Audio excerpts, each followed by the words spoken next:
Ito po, nasa pitasan lang po kami ng buko. At may kailangan po tayong asikasuhin dito. Kasi yung mga buko po nila dito hindi na namumunga. Ayan po. Shoutout po sa mga taga-Pangasinan na namimitas ng mga talbos ng buko. Sana po huwag nyo nang uulitin. Kawawa po yung mga buko ng Biskaya. Ang buko po natin hindi po pwedeng talbusan yan. Walang paglalabasan po yung bulaklak.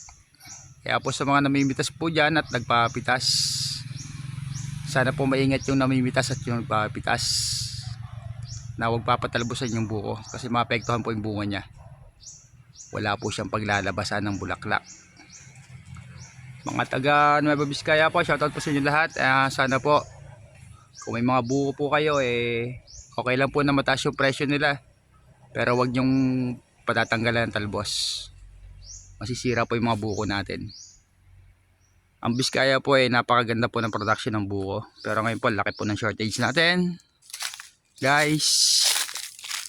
Ayan po, ilang buwan na po yan, hanggang ngayon wala pang bunga, tatatlo pa lang.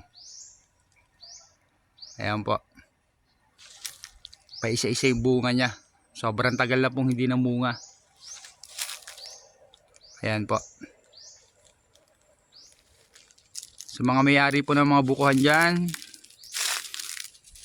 di bali na pong malit yung kita natin, okay lang po yan. Basta po sigurado namang hindi masisira yung puno natin. Ito guys, nasa kami, dito na rin kami nagluto.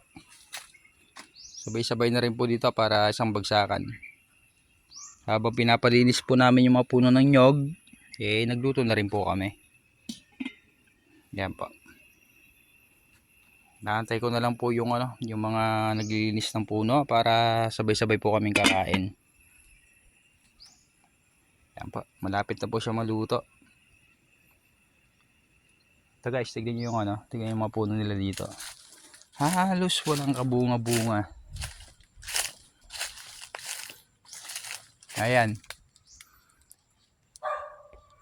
Yung po yung dating malalaking bunga, ngayon naliliit na. Tapos kung mapapansin nyo po sa taas, wala pang nakasunod na bulaklak. Yan po, isusum ko pa para mas malaki. Yan po.